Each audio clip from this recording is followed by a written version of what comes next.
បាទសួស្តីពុកម៉ែបងប្អូនទាំងអស់គ្នាដែលចូលចិត្តតាមដានកូនដូងពីតូចរហូតដល់ធំថ្ងៃនេះខ្ញុំមកប្រាប់អំពីជំងឺដូងច្រើនហើយនឹងដូងតិចបងប្អូនខ្លះគាត់អាចថានឹងយល់ច្រឡំ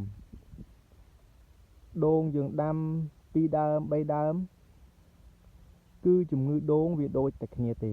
ជាមួយនឹងបងប្អូនដាំរាប់រយដើមរាប់រយដើមគាត់ចំណាយពេលវេលាថែទាំនឹងម្ដង2ថ្ងៃទៅ3ថ្ងៃអីចឹងទៅតែសម្រាប់បងប្អូនដាំដូងលក្ខណៈគ្រួសារយើងអាចថែកន្លះថ្ងៃឬមួយក៏2ម៉ោង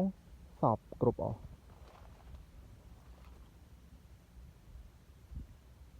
ដល់ពេលយើងមកមើលទៅលើដូងវាក្រហមស្លឹកលឿងស្លឹកហ្នឹងយើងឧស្សាហ៍សង្កេតទៅមើលតាមក្រោមធាងរបស់វា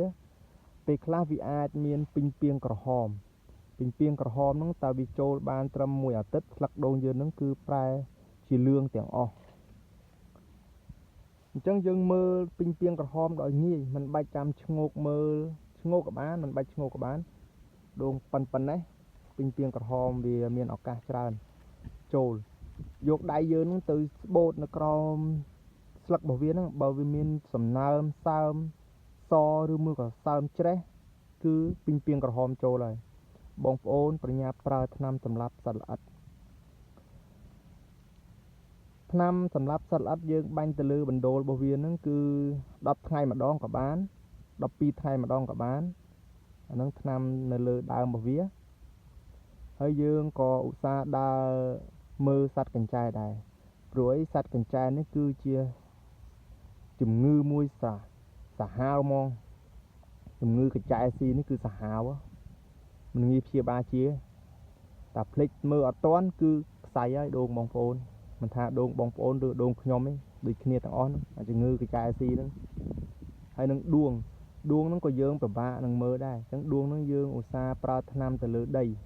ថ្នាំសម្លាប់សត្វល្អិតបាចវាទៅលើដីអាហ្នឹងយើងការពារដួងបានច្រើនដែរនៅលើយើងការពារកញ្ចែនៅក្រោមយើងការពារដួងតាមស្លឹករបស់វាយើងការពារពីងពីងបណ្ដូលរបស់វានឹងយើងការពារសត្វខ្ញុងជញ្ជក់បណ្ដូលគឺជំងឺដូងវាមានសត្រូវច្រើនដើមដូងតែអ្នកព្យាបាលវាគឺអ្នកម្ចាស់ចំការហ្នឹងឯងអ្នកព្យាបាលពេទ្យចាស់ចំការហ្នឹងពេទ្យដូងអញ្ចឹងបងប្អូនកុំយល់ច្រឡំថាដូងតិចជំងឺដូងមិនសូវមានទេ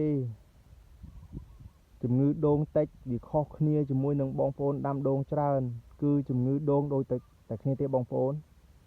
ហើយវាដូងខ្លះក៏ដូងគាត់ដាំច្រើនមែនតែដូងខ្លះក៏អត់សូវមានជំងឺដែរដូងខ្លះបងប្អូនដាំតិចតែជំងឺច្រើនក៏មានដែរអញ្ចឹងវាអាស្រ័យទៅលើអាកាសធាតុអាស្រ័យទៅលើទឹកលើជីលើអ្នកមើលថែទាំជាពិសេសគឺអ្នកថែទាំនឹងតែម្ដងដូងកាលណាវាអត់មានទឹកអត់មានជី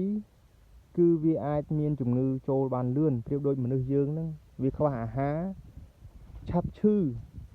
ប៉ះខ្យល់មុំផ្ដាសាយអីចឹងទៅគឺដូងគឺដូចគ្នាមិនខុសគ្នាទេហើយខ្ញុំដាំនេះក៏មិនមែនជាដាំលក្ខណៈធំទ្រង់ទ្រីធំដែរគឺខ្ញុំដាំជាលក្ខណៈគ្រួសារដំណាំក្រោយផ្ទះព្រោះអីខ្ញុំដាំនេះគឺយើងមិនមែនជាចំណាយថវិកាច្រើនទេខ្ញុំចំណាយថវិកាតិចបំផុតខ្ញុំដាំដូងនេះបានរយៈពេល25ខែឬក៏25ខែជាងហើយដូងខ្ញុំនេះបានខ្ពោបានមួយដើមទេអញ្ចឹងគឺដូងវាអាចឲ្យខ្ពោយើងនៅក្នុងអាយុ28ខែភាគច្រើន3ឆ្នាំភាគតិច28ខែបានខ្ពោហើយមានចំនួនតិចបំផុតគឺ10ខែជាងមានខ្ពោដែរអាហ្នឹងក៏មានតែចំនួនតិចយើងអាហ្នឹងយើងរាប់ចូលចុះព្រោះអីវាមានដែរយើងរាប់ពីចូលតាមជាមួយគេទៅតែភាគច្រើនបំផុតគឺ3ឆ្នាំដល់ពេលដូងបានអាយុ4ឆ្នាំបានយើងបានប្រមូលផលវាបានខ្លះ5ឆ្នាំបើយើងថែបានល្អពេញ